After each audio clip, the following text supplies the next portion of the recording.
Welcome to the Humorism Evening Podcast, the official podcast of the Humorism newsletter. I'm your host, Seth Simons, author of the Humorism newsletter. It is a little after 7 p.m. on Tuesday, July 28th. This episode, which is episode number 10, will arrive at your device on Thursday, July 30th. How are you doing? I'm doing all right. I'm doing fine. What's the big news this week? Well, obviously, the big news is the Humorism Comedy Fee Tracker. The Comedy Fee Tracker debuted this week, and it's all anyone's talking about. They're out in the streets yelling, "Fee Tracker, Fee Tracker." They're stopping each other and slapping each other on the back and saying, "Did you see how much money Louis C.K. made in Seattle in 2025? They're calling up their parents and shouting, "You simply must look at Taylor Tomlinson's Hospitality Rider," where she very kindly asks the venue for a list of their favorite local restaurants with gluten-free and or vegan options. We are living in a post-fee tracker world now. There's no going back, and who would want to? I'm having a laugh. Look, I'm having a laugh here, but I do think it's a cool tool. I'm proud of it. I don't think there's quite anything like it out there. Like I said in the little essay that I sent out with it, it's one thing to know in the abstract that some famous person, some famous entertainer is very rich. Obviously, they're making a lot of money. They all are making a lot of money. But it's another thing to look at the exact contract that says, "Marcelo Hernandez, we are going to give you $150,000 for 1 hour of work." And it's another thing to look at the show, the Florida State University show, where they paid Pete Davidson $100,000 and his opener $5,000, or the one where Kenan Thompson got $42,000 and his opener Luke Null, one season SNL guy Luke Null, got $2,000. I think these things are interesting. I think they're useful information. Do I know exactly how? No, not off the dome. But I do hope that it might be valuable to comedians and comedy people to see what an opener is worth and to whom and which universities have a lot of cash to throw around. I think that could be useful. A little earlier this afternoon, I wrote up a couple paragraphs about the Tracker project and why I did it and how it all happened to send to Matt at the AV Club. Shout out to Matt. Thank you, Matt. I assume that he's not going to include the whole extremely long meandering thing I wrote, which means I can go off a little bit here. I can go off a little bit about how it all came to be, which includes some stuff I don't think I have talked about before, or at least which I have only talked about glancingly. It's the story of how I got into this FOIA, Freedom of Information research, which is basically a story of me just again and again realizing obvious things that I should have done ages ago. And here it is. We begin in 2021, let's say the late summer or early fall of 2021, when I was back in New York City after being stranded in Boise, Idaho for the first year of the pandemic. People are vaccinated, things are reopening, people are going to restaurants and comedy shows. SNL is getting sued for facilitating Horatio Sanz's child sex abuse, and it's very cleverly changing the PR narrative by casting Sarah Sherman and James Austin Johnson, causing basically everyone to go, "Oh, that's so cool. That's so cool that they cast Sarah Sherman and James Austin Johnson. I know those guys from the internet. Well, that's amazing. Who could remember all that other stuff?" Me, I remember. And I don't want to let SNL off the hook for the Horatio Sanz thing. And I also haven't forgotten that it gamed New York's COVID guidelines to get back in the studio with a live audience a year earlier in the fall of 2020. To refresh your memory, in case you've forgotten how they did that, here's how they did that. They paid their audience $150, thus transforming them somehow into cast members. As I wrote at the time, that wasn't really a loophole that existed in the guidance, the media reopening guidance. Here's what that guidance said, and I quote, "Responsible parties must prohibit live audiences unless they consist only of paid employees, cast, and crew. Employees, cast, and crew may make up a live audience of no more than 100 individuals, or 25% of the audience capacity, whichever is lower. Live audiences must maintain social distance of at least 6 feet in all directions." I think I thought then, and I think now, that it requires a very creative interpretation of this rule to arrive at the idea that your audience becomes a cast member if you give them $150. Even if you accept that, though, SNL obviously did not comply with the other part of the rule, because you could see in basically every broadcast that the audience did not maintain social distance. How it worked was they were put in little pods, like of 6 to 10 people or something like that. And those pods were separated from other pods, but the people in the pods were shoulder to shoulder, not really distanced at all. Remember, this is the fall of 2020. There are no vaccines. The pandemic is raging, very dangerous to put people next to each other in close quarters. Anyway, I asked at the time a health department spokesperson about the apparent discrepancies between what SNL did and the guidance, and also just the very idea that you transform your audience into a cast member by paying them. And here's what he said. He said, and I quote, SNL has confirmed that they followed the reopening guidance, including selecting audience members through a third-party screening and casting process and compensating them for their time as paid audience members. There is no evidence of non-compliance, but if any is discovered, we will refer that to local authorities for follow-up. End quote. Just total bullshit. Just obvious total bullshit. The reopening guidance, the one that I just read a little bit ago, didn't say anything about selecting audience members through a third-party screening and casting process and compensating them for their time as paid audience members. And there's also, I think, a little bit of slippage in SNL's language and the state's language about whether they were paid audience members or casted audience members, having gone through a casting process, or employees. And then there's the other thing, the thing where they just straight up weren't social distancing. And when I pointed that out to the spokesperson, he said again, there is no evidence of noncompliance, but if any is discovered, we will refer that to local authorities for follow-up, which is the same verbatim statement that he gave the New York Times about it. So the whole thing, is just made up. It's just made up, and I argued then, and I argue now. I still believe it was a huge public health risk, especially when the entire SNL cast and crew went out and partied unmasked in comedy clubs after the show. Maybe it's a little lame to be bringing up violations of the social contract during COVID, but I think that was a bad thing that happened then, a bad and very dangerous thing that put a lot of people at risk. Anyway, back in 2021, I hadn't forgotten this, and I was frustrated that there was not any reporting into how SNL managed to return to the studio. I forget exactly how it happened, but it hit me at some point that public records laws existed, and I could send requests to various city and state agencies that would have been involved in all of that decision-making, which I did. I sent requests to, I think, the state health department, the governor's executive chamber, the state budget office, which had a lot of authority over this stuff at the time, the mayor's office, and the city media and entertainment office, and this agency called Empire State Development, which oversees a lot of business and economic stuff, and during COVID was responsible for determining which business activities were essential.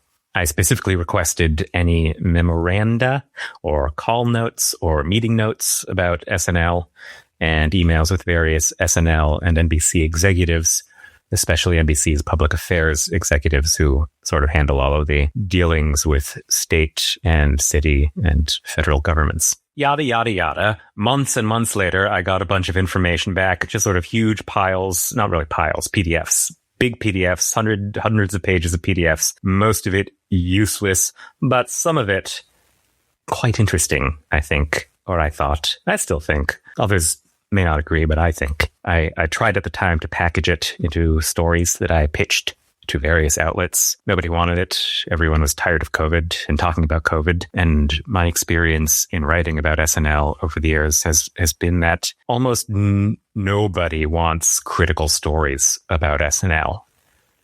That may sound strange, but it has been my experience. I believe at one point an editor said to me straight up, the idea that SNL is bad or is a bad workplace has been pretty played out. Maybe it has been, but I don't think that makes the story not worth revisiting or retelling or my whole thing is examining how it continues to have so much cultural power, even though we know it is such a horrible place to work, and Lorne Michaels is so horrible. And the comedy is bad.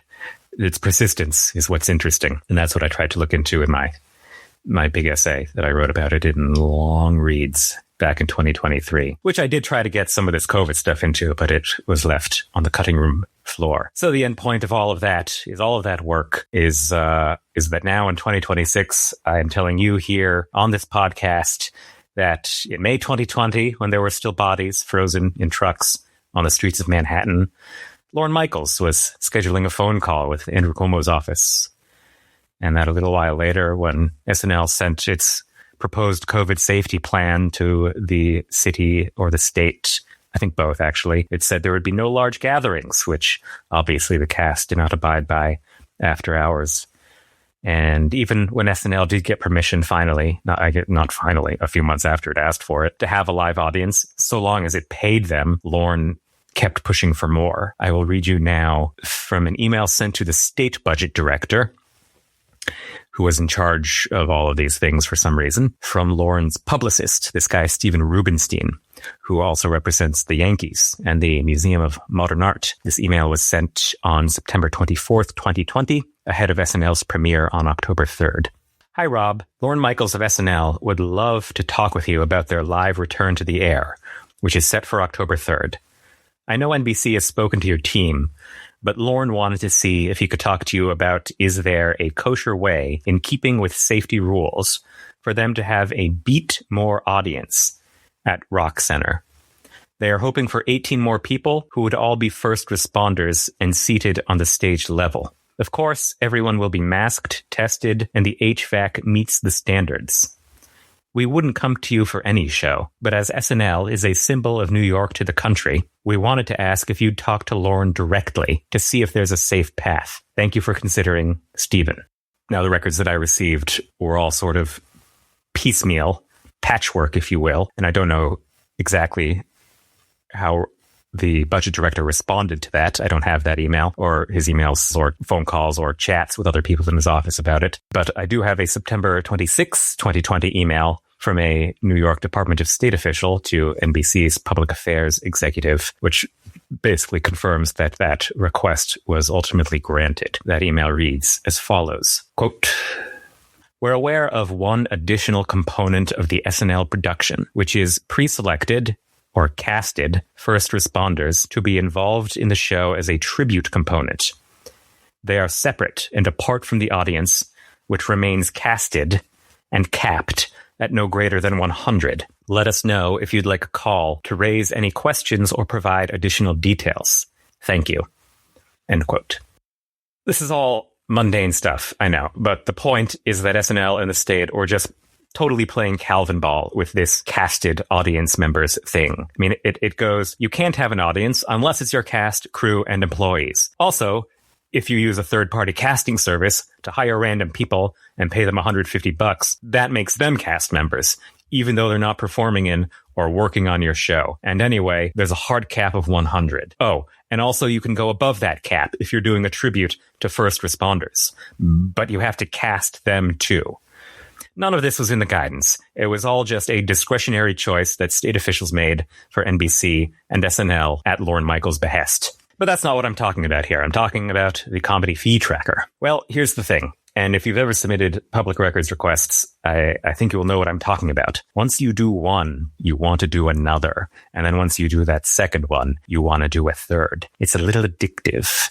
There's a whole world of information out there that belongs to the public. And you can get it. You can get it just by sending an email or filling out a form. So while I was waiting for all those New York records to come back, and in fact, I'm still waiting for a bunch from the mayor's office. I think that technically means they were constructively denied and I should file an appeal. But I'm still waiting. They take forever. And while I was waiting for all of those to come back, I realized, I could find out other things I wanted to know about comedy and comedians. For instance, how much money they get paid. I knew that colleges book comedians for homecoming shows because I routinely, perhaps this is a little trick of the trade that I shouldn't give away, but every day I do plug the word comedian into Google News. I don't want a Google alert because I just don't like I don't like what those alerts look like. I just don't like them visually, aesthetically. I like to just plug it in and scroll. So anyways, I plug that in every day, and it spits out various articles about comedians booked at homecoming shows. And I looked up a bunch of shows at public universities, and I sent out some requests, which came back much quicker than I expected. I shared some of these on the newsletter as they came in. You probably remember there was one contract that showed Colin Jost made $70,000 for a show at the University of Illinois. And maybe this was kind of naive at me, but I was a little taken aback by that number. Colin Jost, not a guy who's really known for his stand-up. He is a guy who is known for his wife. Obviously, I know he's rich. I know they're all rich, but the idea of a university coughing up that much money for 1 hour of comedy and also $5,000 apiece for his openers, it was illuminating. It was eye-opening, which is what I hope the tracker is. I hope it shows that there is a lot of money in comedy and it's flowing to people who already have it. And I know that is true of the world. I know that is the system that we live in.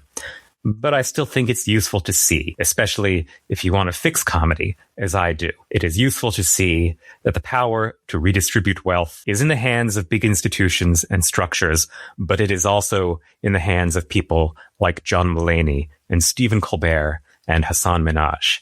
Anyway, at some point, after a bunch of these university records came in, it occurred to me that lots of other venues are also publicly owned, and I can also get info from them, which is useful in a different way. The university fees, most of them aren't based on ticket sales. They're usually free or cheap shows for students, and the university just gives the comic a flat fee to do it. This tells you broadly what someone's market value is. It tells you that John Mulaney is worth more money to a university than Chris DiStefano or Whitney Cummings, and the records from ticketed shows, on the other hand, show you exactly how much they're selling and what a given show generates in revenue.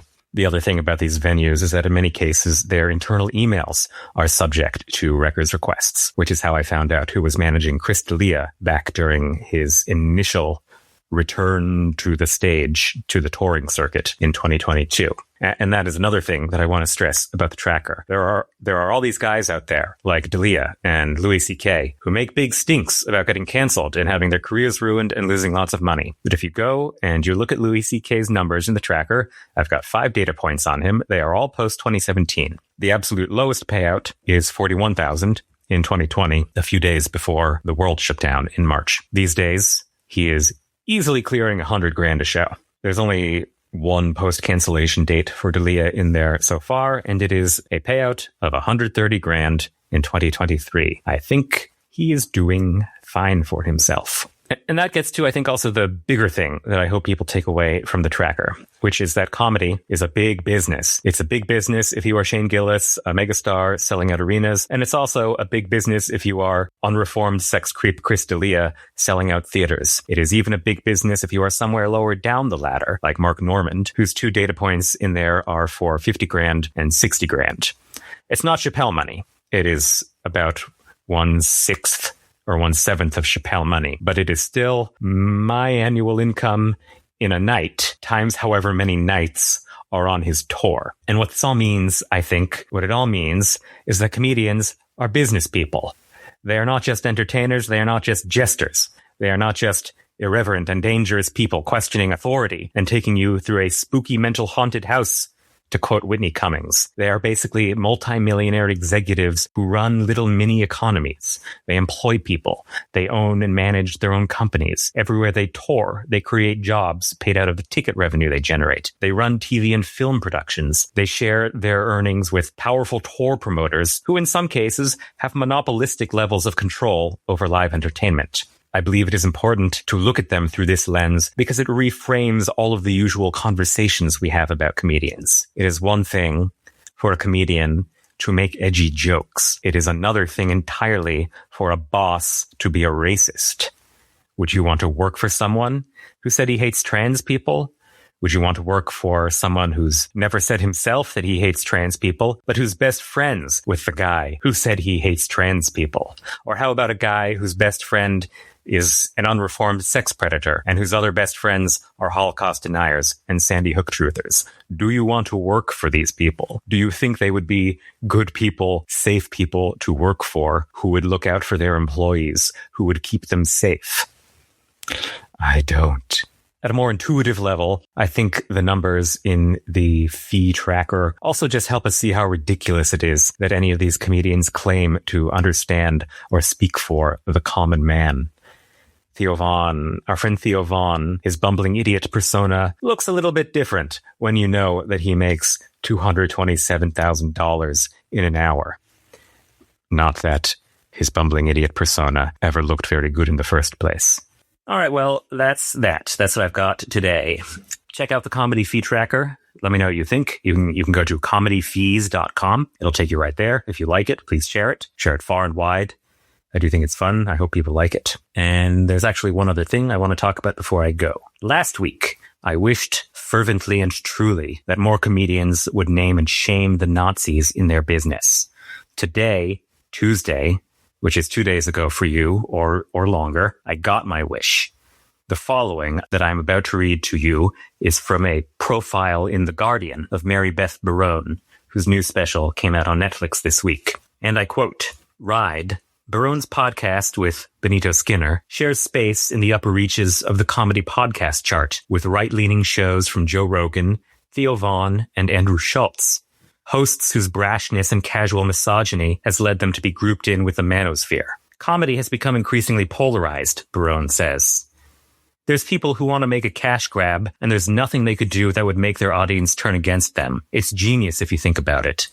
It's creating a space where you can say anything and do anything, and you'll never be held accountable." She is particularly horrified by the rise of Schultz, the self-styled everyman doofus, whose flagrant podcast series cultivates a machismo-fueled atmosphere of casual racism and sexist views, and who invited Trump on for a cozy chat ahead of the 2024 election. "I would always see him at the Comedy Cellar when I was starting out," she says.